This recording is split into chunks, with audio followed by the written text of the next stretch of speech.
My name is Emily Carter. I'm 35 now. I was born to two people the world adored, but who made me feel like I should never have existed. My father broke my jaw the night I told him I wanted to write.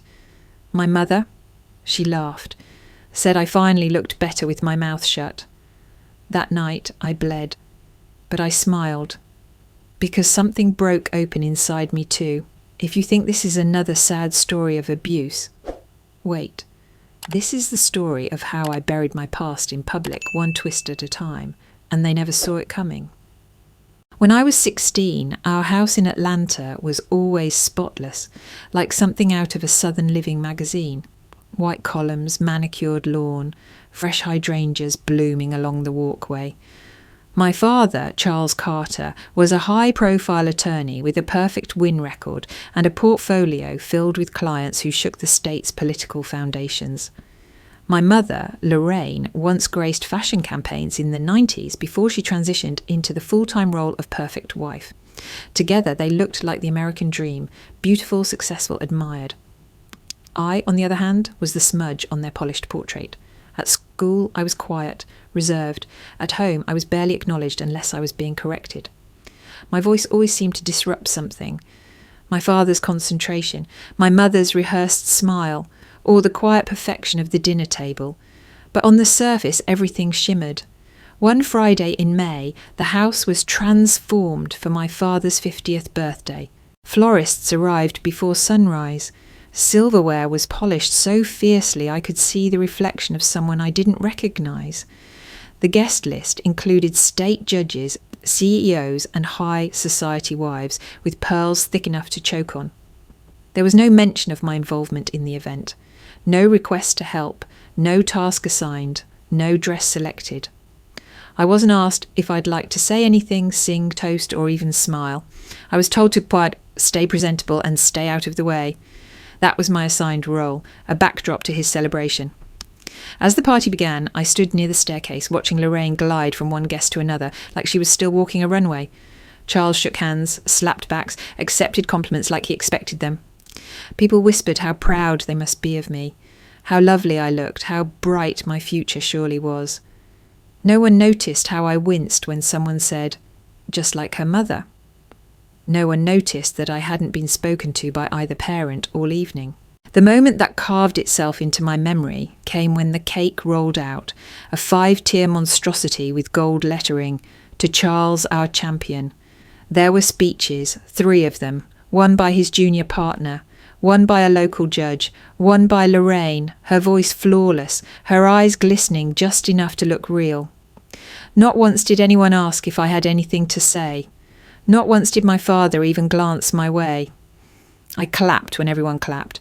I smiled when the cameras panned across the room. I stood there in my borrowed dress, one Lorraine had picked out not because it suited me, but because it photographed well. The ballroom echoed with laughter. Music floated like a lie, and somewhere between the second toast and the applause I felt a sharp, unmistakable clarity. They didn't forget me. They never considered me to begin with. I wasn't the daughter in this story. I was the silent proof of perfection, a living prop in a portrait they were selling to the world. That night, after the last guest left and the caterers packed up, I lingered in the hallway. Lorraine passed by me without a word, her heels echoing like punctuation marks. My father walked into his study, still laughing at a joke someone had told hours earlier. I sat on the bottom step of the staircase. There were no bruises, no yelling, no slaps, and yet I felt smaller than I ever had. It was the quiet erasure that left the deepest mark. It was the first time I truly understood. You don't have to be beaten to be broken. Sometimes being invisible is enough to shatter you. When I was 6, I drew a picture of our family at school. We were standing in front of our house, Dad in a blue suit, Mum in a red dress, and me in between, holding both their hands. I coloured the lawn green, gave us bright yellow smiles, even added a son wearing sunglasses in the top corner. I thought it was perfect. That night I brought it home, beaming. I waited until dinner was over, then slid the picture across the table towards my mother like it was a prized offering. She looked at it for less than 3 seconds. "Emily," she said sharply, "do my hips really look like that?" I blinked. She laughed, but it wasn't real. "And why is my lipstick crooked? You've made me look like a clown." Before I could respond, she picked up the drawing, folded it twice, and tossed it into the kitchen trash can behind her. "We don't put ugly things on display," she said, rinsing her wine glass. I didn't cry until I was alone. The next day, I dug the picture out of the trash, flattened it under my mattress, and never drew our family again. Years later, when I was around 10, something rare happened. My parents announced that we were going to the beach. No speeches, no warning, just packed bags and a road trip to Tybee Island. I remember thinking maybe things were changing. The first morning there, my father helped me build a sandcastle with a moat. My mother laughed when a wave soaked her feet. I kept looking over my shoulder, waiting for the tension to snap back into place, but it never did. For those 2 days, they felt almost human. On the third day, a photographer showed up. He wasn't subtle, full camera setup, reflector boards, and a clipboard with shot lists. My mother slipped into a white sundress. My father changed into khakis and a pastel shirt. They guided me to the beach, told me to hold a seashell to my ear and look enchanted. I remember thinking that word felt strange on my tongue. We posed. We smiled. The photographer gave thumbs up. My parents laughed and kissed at sunset, and I stood between them, arms wrapped around their waists. That photo was printed in a community magazine the following month under the headline, "The Carters, Atlanta's Golden Family." It took me 6 more years to understand the trip had never been spontaneous. It was scheduled by my father's PR team after a legal win. The photographer was hired in advance. The smiles had been rehearsed, even the sandcastle. He had asked the front desk for a shovel set that morning.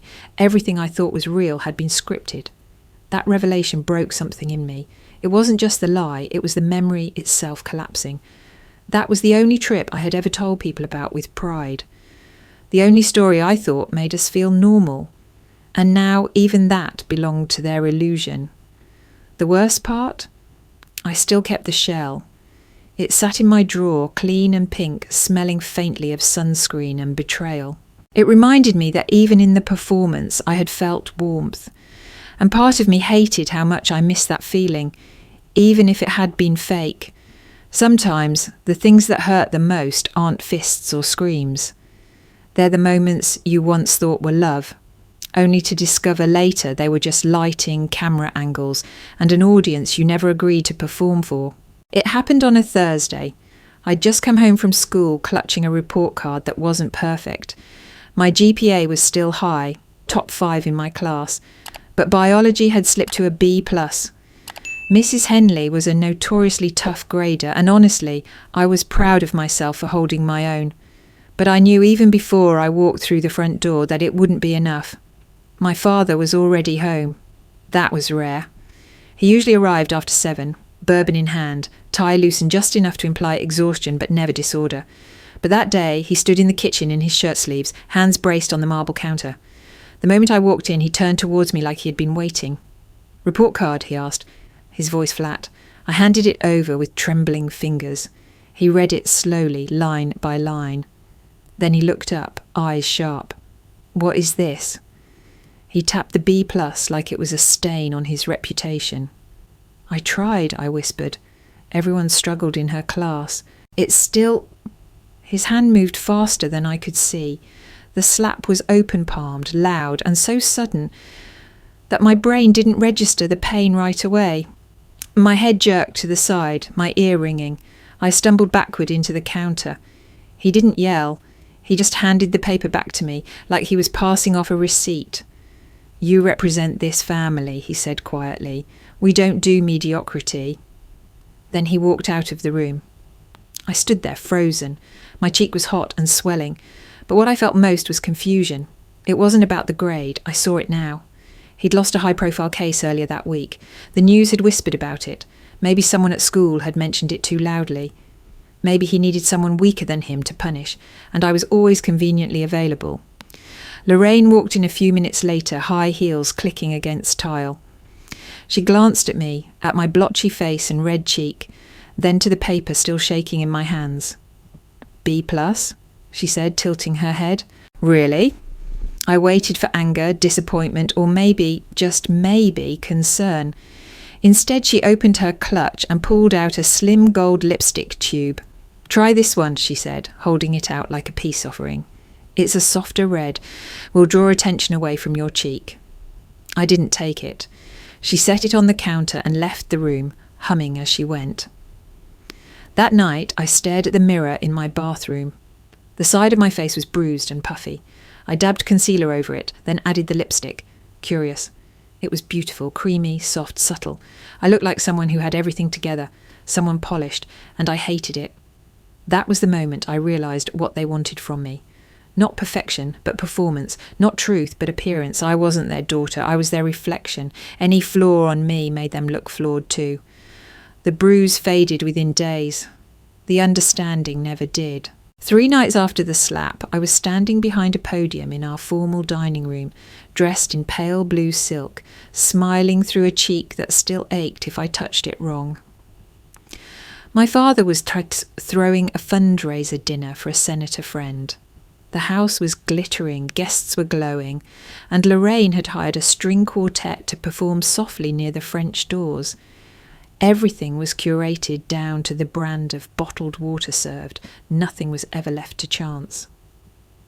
Emily will say a few words, my father announced as dessert was being cleared. It wasn't a request. He had handed me the speech earlier that afternoon, typed double-spaced with margin notes in his handwriting. Gratitude, he had written at the top.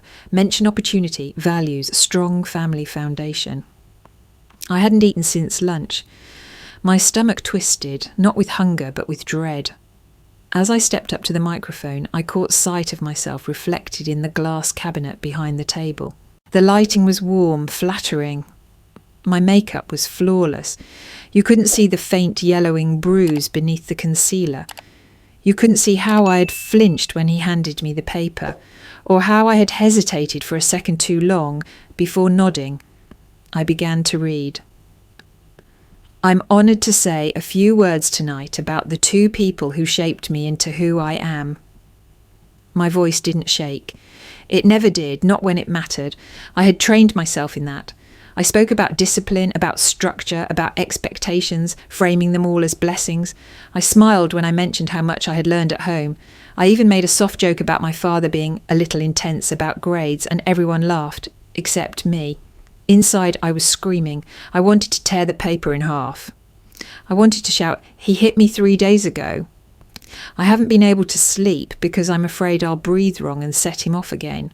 I wanted to look each guest in the eye and ask if they'd still toast him, if they knew what his strong family values really meant. But instead I read on. Publicly, I was graceful, eloquent, grateful.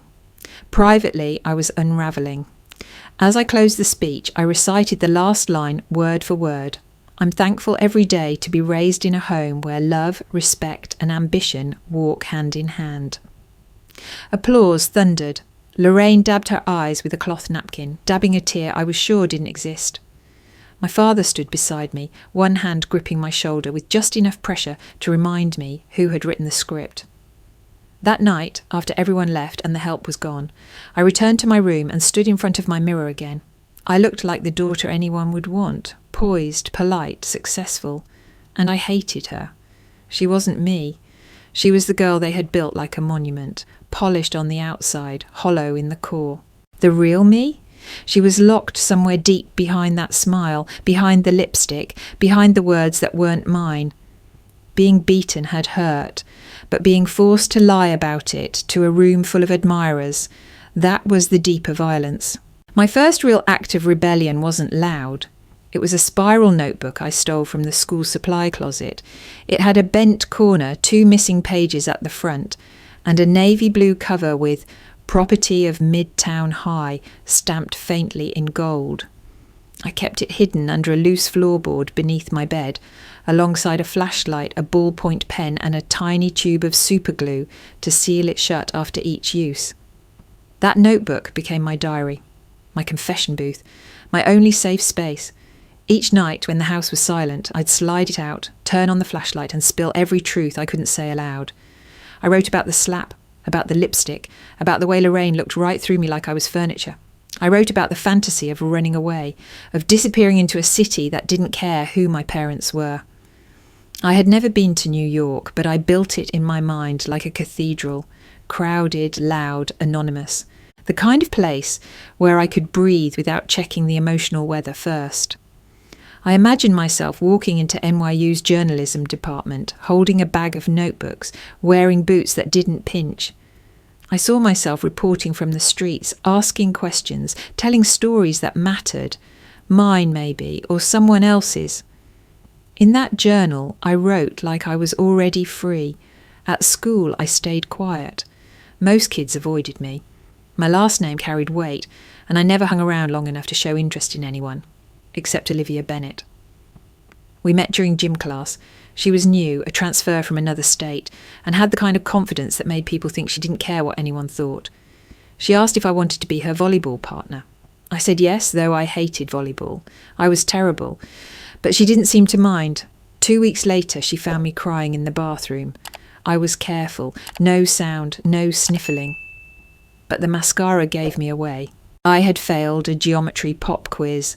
Another small failure that would cause a ripple at home. Olivia didn't ask what was wrong. She just sat beside me on the floor, back against the wall, and pulled a piece of gum from her bag. "You don't have to tell me," she said, chewing, "but I'm really bad at math too." I laughed before I could stop myself. It wasn't loud, it wasn't long, but it was real. That was how it started. We weren't best friends. We didn't have sleepovers or matching bracelets. But sometimes she'd sit with me at lunch. Sometimes she'd walk with me to class. Once she handed me a used copy of a book called How to Start a Revolution and said, "Thought you'd like this." One afternoon, when the weather turned cold and the heaters at school kicked on too strong, we sat on the back steps near the theatre department. The sun hit just right. Olivia looked at me and asked, "Are you okay?" And for the first time I didn't lie. "No," I said quietly. She didn't press. She just nodded, pulled her jacket tighter around herself and said, "Cool, me neither." It was the first time I realised not being okay didn't make me broken, just human. Miss Carter was the kind of teacher who actually read your writing, not just the grammar and sentence flow, but the space between the words, the intention, the things you didn't know you were saying until she circled them in the margins. When she announced our assignment, write a fictional short story that explores a character's private reality versus public appearance, I felt like someone had read my mind. That was my entire life. It poured out of me like ink had been waiting for permission. I didn't write about myself directly. I changed the names, the setting, the details. The girl in my story was named Lila. Her parents were wealthy hotel owners in Miami. Her bruises were from accidents. Her silence was called obedience. But the pain, that was all mine. I submitted it on a Monday and spent the next few days pretending I hadn't cracked myself open on the page and handed it over to someone who smiled too gently to be trusted. On Friday, Miss Carter asked me to stay after class. "I read your story," she said, closing the classroom door. "It was extraordinary, raw, honest." I swallowed hard, but also troubling. She pulled out my paper, now marked with comments, but she didn't hand it to me. Instead, she sat across from me and lowered her voice. "Emily, I know it's fiction, but if there's anything in that story that's even a little bit real, I want you to know you don't have to go through it alone." My mouth opened, then closed. She continued, "I have a friend, Sarah Jenkins. She's a lawyer, specialises in helping teens in difficult family situations. Confidentially, she could—" "No," I said quickly. Miss Carter blinked. "I haven't even given you her number yet." "I can't," I whispered. "It's just a story, really." She didn't press. She didn't argue. She just nodded slowly and said, "I believe you, but if you ever change your mind, I'll be here." I thanked her, left the room, walked into the hallway with the paper in hand, feeling like I was holding something radioactive. That night I read her notes. Things like haunting imagery and powerful symbolism were scrawled in the margins. But one sentence stood out, written in purple ink near the end.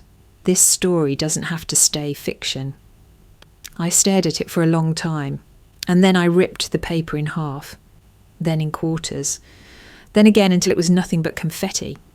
I flushed the pieces down the toilet like they were evidence, because deep down some part of me still believed I was the problem, that I had exaggerated, that I'd made them look bad, that I was being dramatic, that love looked different for different families, and mine just happened to be sharp-edged. I wasn't ready to risk their wrath to chase something I wasn't even sure I deserved, help. That night, I wrote in my hidden journal, maybe Miss Carter is right. Maybe I could tell someone. But what if I do, and I'm wrong? What if the story I've lived isn't the story people believe? What if no one ever sees Lila as real? What if they only see a girl who betrayed her family? I put the journal back in its hiding place, sealed the floorboard, and slept with my palms clenched tight against my chest. Even when someone reached for me, I couldn't take the hand. Because I still thought falling was safer than flying, I applied to NYU the same way I did everything else that mattered to me, quietly, in secret, and with shaking hands. The library computers were old and slow, but they worked. I stayed late under the pretense of extra credit, typing each essay with heartbeats in my throat. I printed out my transcript, scanned recommendation letters from Miss Carter and the guidance counsellor, and mailed everything from the post office 3 blocks from school. I even paid the application fee with cash I had slowly hoarded from lunch, money I pretended I didn't need. I didn't tell Olivia. Not because I didn't trust her, but because I didn't want to make it real. Not yet. It felt too sacred, too fragile, like saying it aloud would make it evaporate. The acceptance email came one afternoon when Lorraine was out and Charles was in court. I was sitting in the kitchen, laptop open, my finger hovering over the refresh button on my email inbox. When the words appeared, "We are pleased to offer you admission to NYU," I stopped breathing. I read it twice, then a third time, then printed the letter and hid it inside my diary, under the floorboards. That night I said nothing. I smiled at dinner. I complimented Lorraine's chicken piccata. I laughed at a story my father told about a judge falling asleep during closing arguments. I felt the email burning in my chest like a second heartbeat. 3 days later, it all came undone. Charles found the letter. I don't know how. Maybe he was snooping. Maybe Lorraine tipped him off. Or maybe somehow he just knew I had dared to want something without his approval. I was in my room when he walked in, holding the printed email like a warrant. "Is this a joke?" he asked. My mouth opened, but nothing came out. "New York," his voice dropped. "Journalism." "I got in," I whispered. That was the wrong answer. The blow landed before I saw it coming. A backhand across my mouth that split my lip open instantly. Blood filled my mouth, metallic and warm. I stumbled backward into the desk, but he was already on me again. "You sneaky little bitch," he hissed. "Behind my back? After everything I've done?" He shoved me hard. I hit the bookshelf, books clattering to the floor. Another blow, this time to my side. Something cracked. The pain was white-hot and immediate. I gasped, but no sound came. "I decide your future," he growled. "Not some pathetic dream cooked up between classes." The room tilted. The floor hit me harder than he did. I don't remember blacking out, just sudden silence, sudden cold. I was on the floor, curled in on myself, and the only thing I could think was, I'm going to die and he'll call it an accident. But he didn't.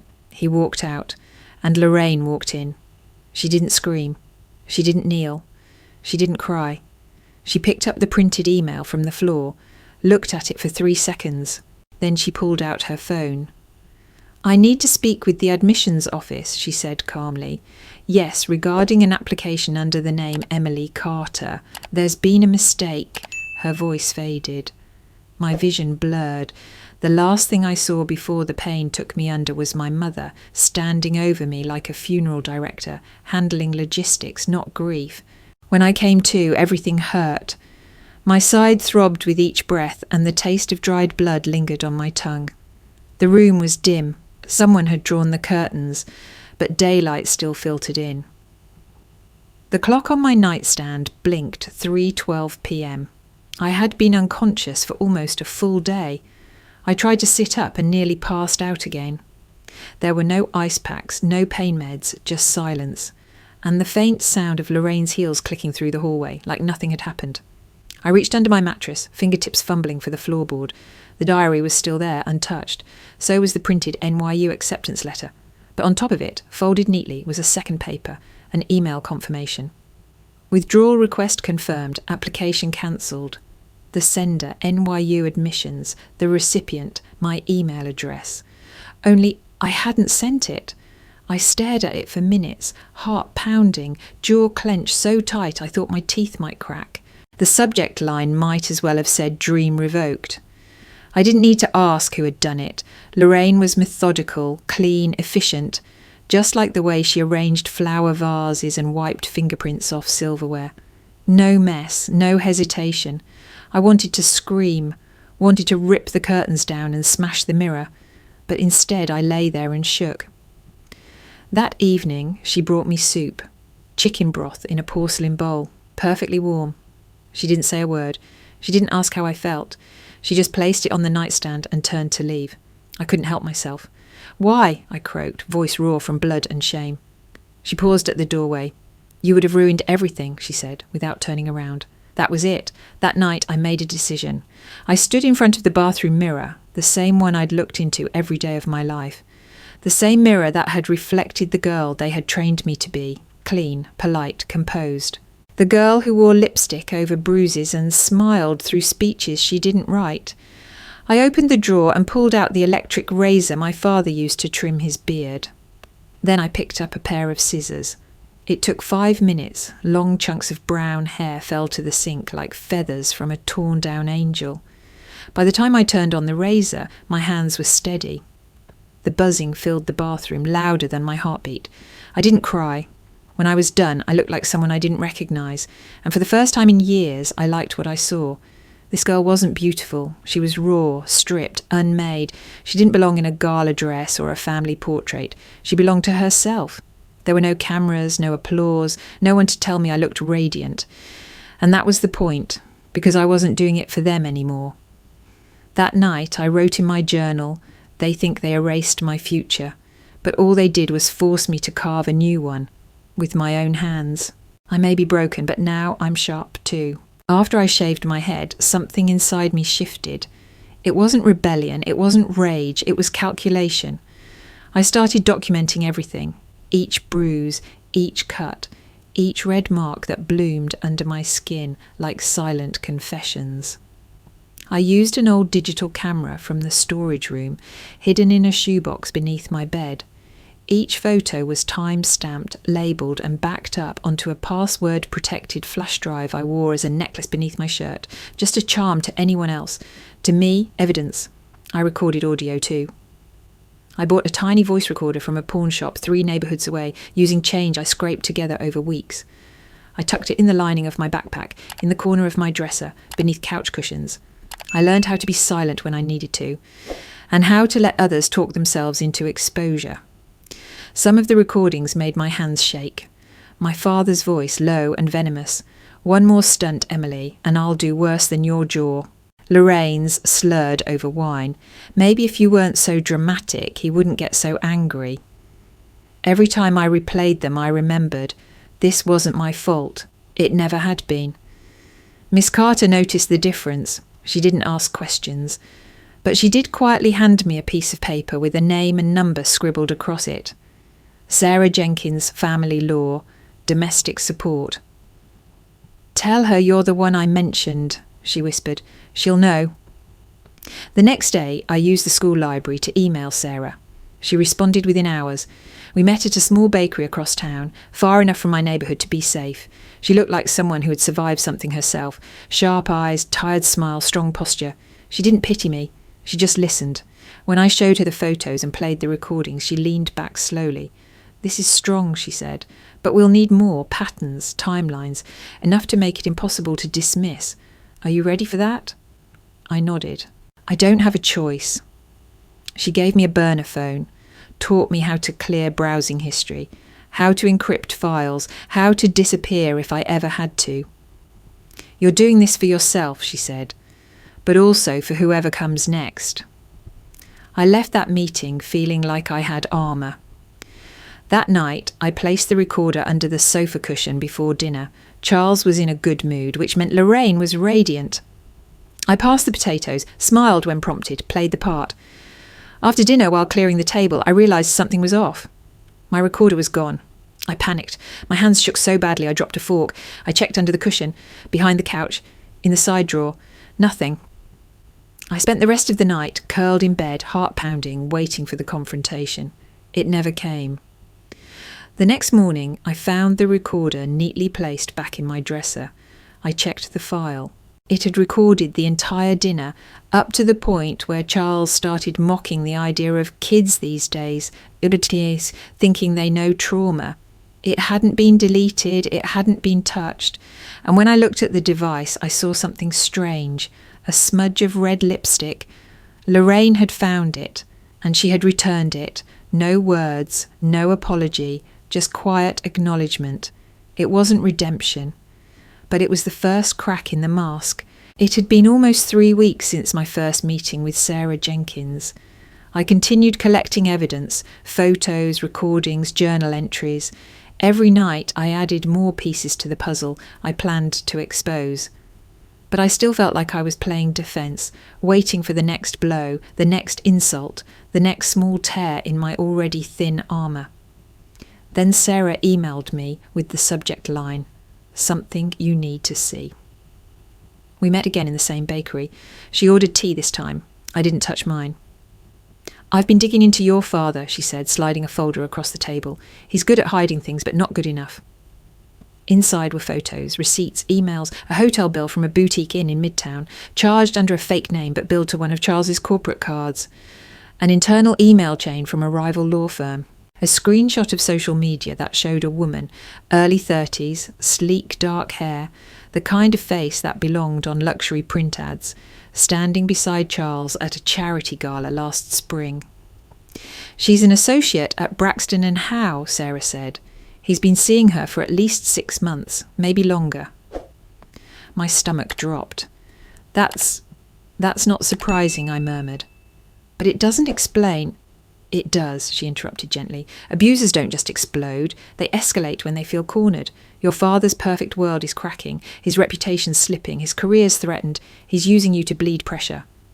She leaned in. "This was never about your grades, Emily, or your silence, or your dreams. It's about his control. And when he starts losing it in one place, he tightens the leash somewhere else." My chest felt hollow. All this time I thought I was the trigger, the failure, the weak link. But I wasn't even the point. I was just the surface he cracked when the foundation underneath started to rot. "I thought he hated me," I whispered. "I thought I made him like this." Sarah shook her head. "You didn't make him anything. He was always like this. You were just close enough to take the hits." I stared at the folder, the glossy image of betrayal and falseness. It was a strange kind of clarity. I had spent years trying to decode his moods, to avoid setting him off, to be good enough to avoid the storm. But now I saw the truth. I had never been the storm's cause, just its most convenient target. That night I went home in a trance. I walked past Lorraine in the kitchen. She was stirring tea, her eyes shadowed. Our gazes met briefly, neither of us spoke. I went to my room and opened my journal. He didn't hit me because I was loud or rebellious or weak. He hit me because he couldn't hit the real source of his fear. His reputation crumbling, his secret leaking, his mask slipping. And I was right there. Small, quiet, close. I flipped the page and wrote again. This wasn't personal, that's what makes it worse. Because some part of me, as twisted as it sounds, had wanted it to be personal. I wanted his anger to mean something. If it was about me, at least I mattered in his world. But I didn't. I was a pressure valve, a wall he punched when the ceiling cracked. Sarah's revelation didn't erase the pain, but it changed the shape of it. I stopped feeling guilty, and I started feeling dangerous. Because now I wasn't just surviving abuse, I was exposing strategy. And the more I watched him, the more I saw it. The phone calls he took outside, the business trips that were suddenly last minute, the way Lorraine poured more wine and said less. She knew. Of course she did. Maybe she always had. But instead of confronting it, she redirected her pain onto me. because it was easier to blame the child than admit she'd built her life on a sinking foundation. The silence wasn't just a lack of courage. It was a shared agreement: keep the mask on or lose everything. Only now I had no interest in pretending. The storm was coming, and for the first time I wasn't afraid of it. I was it. The morning of Charles Carter's 52nd birthday was unseasonably perfect. Sunlight streamed through every window, casting long golden beams across the polished marble floors. The house smelled like roses and roasted duck. Lorraine directed the catering staff like a conductor, ensuring every glass gleamed and every centrepiece matched the napkins. I moved like a ghost through the halls, unnoticed but perfectly groomed. Lorraine had picked out my dress, a soft lavender sheath, delicate and demure. She curled my hair herself, her fingers brushing my scalp with robotic tenderness. "Smile tonight," she said. "No tension, no games." I didn't answer. The flash drive was hidden in the lining of my clutch. Inside it were weeks of documentation: photos, audio recordings, digital copies of my diary entries, and one specific video I had edited together the night before. By 7 p.m, guests began arriving. The driveway filled with black cars and laughter. Men in suits and women in diamonds walked through our foyer with practiced ease. They greeted Charles with admiration, toasted him before dinner even started, called him a role model, a mentor, a man of unshakable principles. I watched it all unfold from the shadows, and then dessert was served. The room dimmed slightly as the staff rolled in a massive cake, 3 tiers, white and gold, with the words, "To Charles, the man who built it all." Everyone clapped, cameras flashed. Charles gave a short, smug speech about gratitude and hard work. When he sat back down, I stood up. "Before the night ends," I said, my voice calm and steady, "I'd like to give my own gift." All eyes turned to me. Charles blinked in surprise. Lorraine's wine glass froze mid-air. I walked to the media console and plugged in the flash drive. The screen behind the table flickered to life. The first image, my face, swollen, bruised, my lips split. A collective gasp rippled through the room. Click. Next slide, another angle, the fading bruise on my jaw. The caption read, 3 days after my NYU acceptance. Click. The audio started, my father's voice sharp and cold. "I'll break more than your jaw if you ever disobey me again." Click. A video clip. My mother sipping wine while I winced in the background, her voice. "She's always been difficult. Maybe she needs to be reminded who runs this house." People weren't breathing. Charles shot up, face flushed. "Emily, what the hell do you think—" "Sit down," I said. And then came the final twist. The doorbell rang. 2 uniformed officers stepped inside, calm and unreadable. "We received a report regarding domestic abuse and endangerment," one said. "May we speak with the residents?" The room fractured. Gasps turned into whispers, whispers into accusations. Charles lunged forward, wild-eyed, reaching for the remote to turn off the screen. But Officer Reyes stepped between us. "Please, sir, we need you to remain seated." And for the first time in my life, he obeyed. What happened next unfolded like a slow-motion car crash. The officers separated guests and family into different rooms. Some guests left quickly, murmuring excuses and averting their eyes. Others lingered, stunned and silent. Lorraine sat on the living room couch, legs crossed, hands folded, like she was at afternoon tea. When questioned, she waved everything off. "She's emotional," she told them. "She's been troubled for years. We've done our best." I stood nearby, hands still, face calm. The officers turned to Charles, who tried to assert his legal authority, dropping names and demanding calls be made. They remained unimpressed. Then Officer Reyes asked, "Mum, have you ever witnessed physical abuse towards your daughter?" Lorraine smiled thinly. "Of course not. We discipline her, yes, but that's called parenting. She's dramatising everything." My chest tightened. For a moment, I thought maybe this was it, that no matter how much truth I showed, no one would believe me. And then Lorraine looked at me, really looked. Something flickered in her expression. Not guilt, not regret, recognition. She looked back at Officer Reyes, then, quietly, she said, "He did hit her." Silence. "I didn't stop it," she added, voice cracking. "I watched it happen. I told myself it was discipline, that it was stress, that she was difficult, but it wasn't. I knew what it was. The officer froze, pen in midair, tears welled in Lorraine's eyes. She begged me, with her eyes, every time, and I said nothing. The words shattered the room. A confession, raw and public. I helped him destroy her, she whispered, clutching her necklace like it could hold her together. And I'm sorry. I don't know if it means anything, but I am. It was the moment the audience, those still present, should have felt catharsis. But instead something else crept in. Doubt. Was it real or rehearsed? Did Lorraine mean it? Or was this just another pivot? Another mask? I didn't answer her. I didn't cry. I just turned away. Because forgiveness was another performance I wasn't ready to give. After Lorraine's public confession, the room emptied quickly. The guests who stayed wore expressions like they'd witnessed a crime scene, not a celebration. No one touched the cake. No one looked anyone in the eye. Some mumbled awkward words, sympathy, confusion, excuses, and slipped away into the night. Charles was taken out in handcuffs just before midnight. The sight should have brought satisfaction, relief, even triumph. Instead, all I felt was hollow. He didn't fight, he didn't shout, he didn't even glance back. He just walked stiffly past the remnants of his perfect life like it was debris from someone else's disaster. When the front door closed behind the officers, silence wrapped the house like plastic. Lorraine sat at the edge of the sofa, still clutching her necklace. Her tears had dried, but the stain they left remained. "Emily," she said softly, "please." I didn't answer. "Please," she said again, standing up. I walked past her, up the stairs, down the hall, into the room that had once belonged to my parents, but now felt like a sealed vault of denial. I knew the passcode to the safe. It was my birthday. Ironic, considering how little that date had ever meant to either of them. The safe clicked open. Inside, under a few folders and financial documents, was a red velvet box. I pulled it out and opened the lid. Photographs.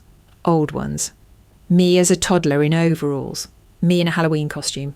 Me on the beach at Tybee Island. Only most of them were burned. Edges singed, some faces blackened.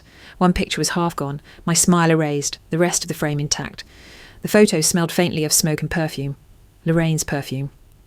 I stared down at the warped collection of memories and felt something shift in my chest.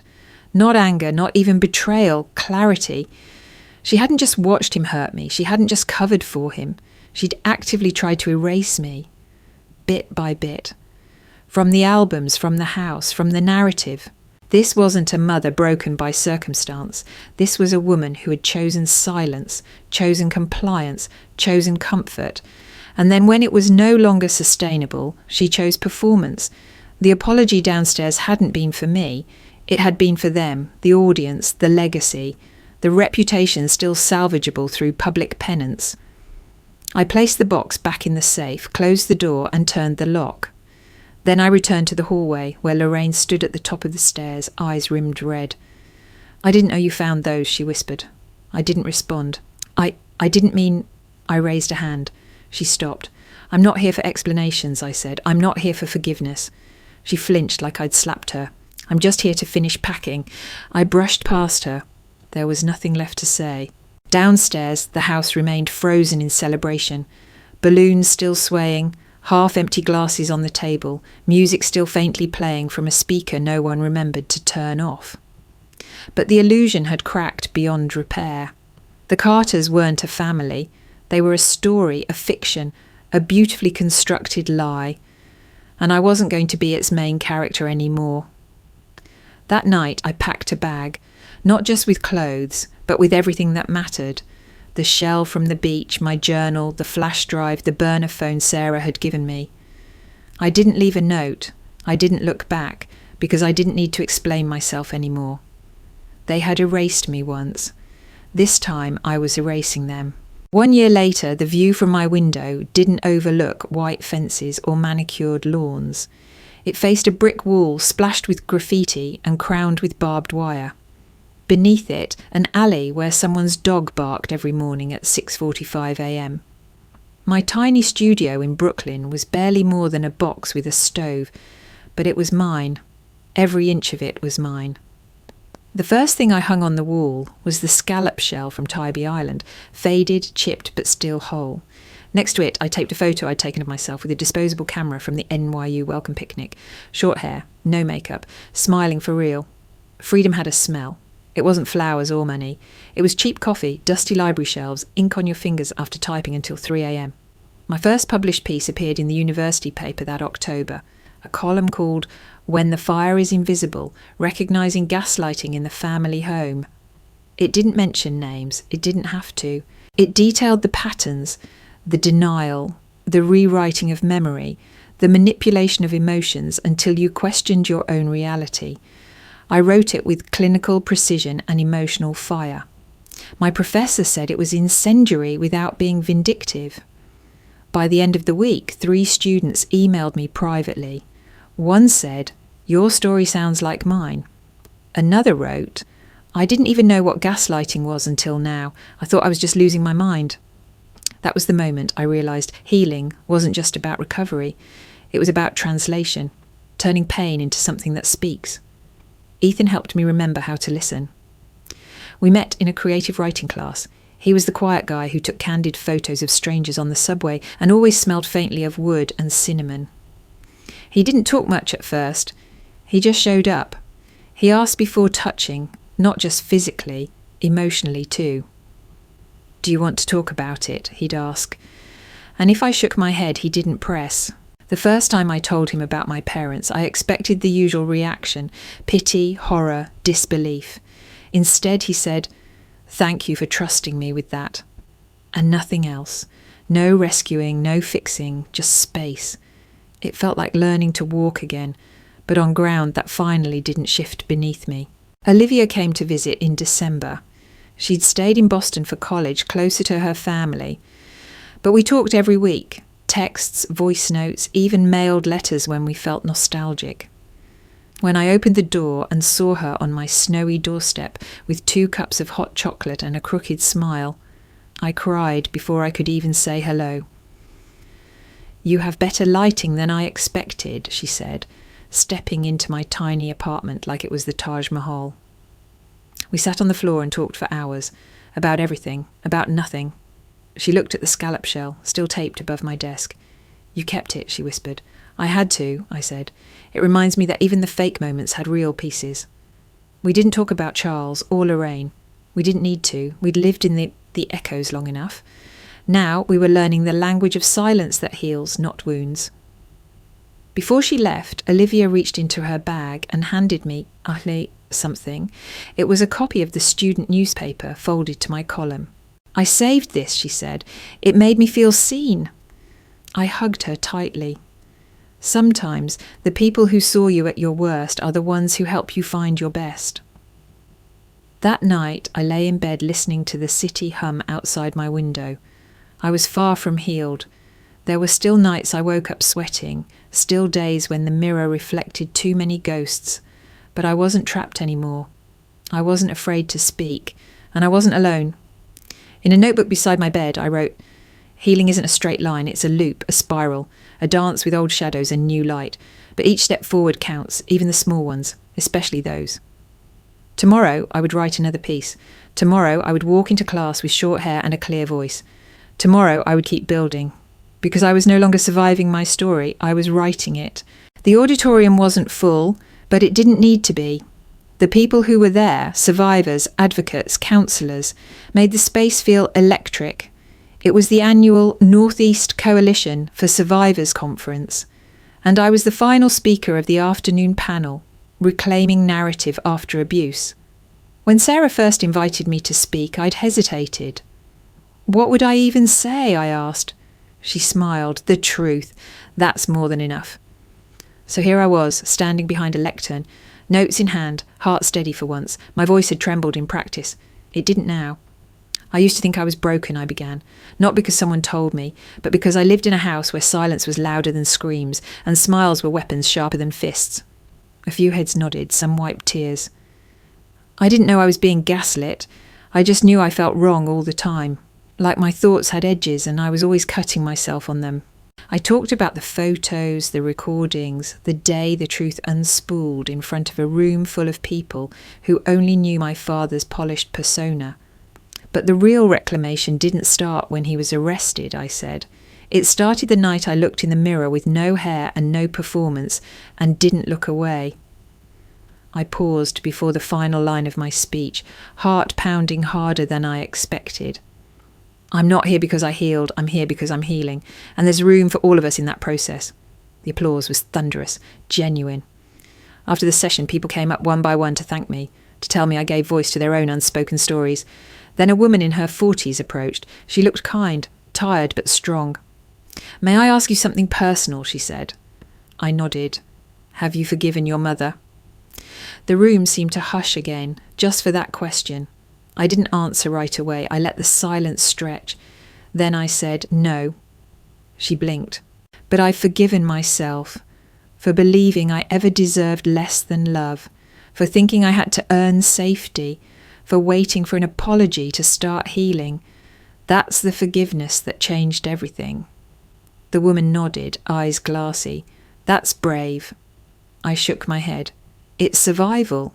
That night I sat in my apartment with the city pulsing outside and my laptop glowing before me. I opened a blank document. The title came to me instantly. "You are never too broken to begin again." It wasn't a speech, it wasn't a diary entry, it was a declaration, a roadmap, a hand reaching back into the dark for whoever might still be there. I wrote for hours, about shame, about illusion, about how silence can feel like home when it's all you've ever known. I wrote about how healing is clumsy and non-linear, and how we don't need to be perfect to deserve peace. I ended the piece with this: forgiveness is not a ticket to reunion. It's not a reward for someone else's apology. It's a doorway we open for ourselves to walk through and out into the light, finally unburdened by ghosts we never asked to carry. The next morning I submitted the article to an online journal focused on trauma recovery. I didn't think much of it, but by noon it had been shared over 1,000 times. By evening, 10,000. By the end of the week, over 500,000. My inbox overflowed with messages, readers telling me they'd printed the article and taped it to their mirrors, that it gave them permission to leave, to start therapy, to breathe again. One email simply said, "You gave me language, thank you." An editor from a major media outlet called and asked if I would do an interview, then a podcast, then a panel. Somewhere between the heartbreak and the healing, I had become something I never expected, a voice people listened to. The shell was still on my wall, the bruises were long gone, but the memories remained, like old scars that no longer hurt, but still remind you where you've been. And yet I no longer whispered when I wrote. I declared, because I had found the truth, not in the courtroom, not in the arrest, but in the act of speaking when I was told to stay silent. And the first time someone asked me, "How did you get out?" I didn't say luck or courage. I said one sentence at a time,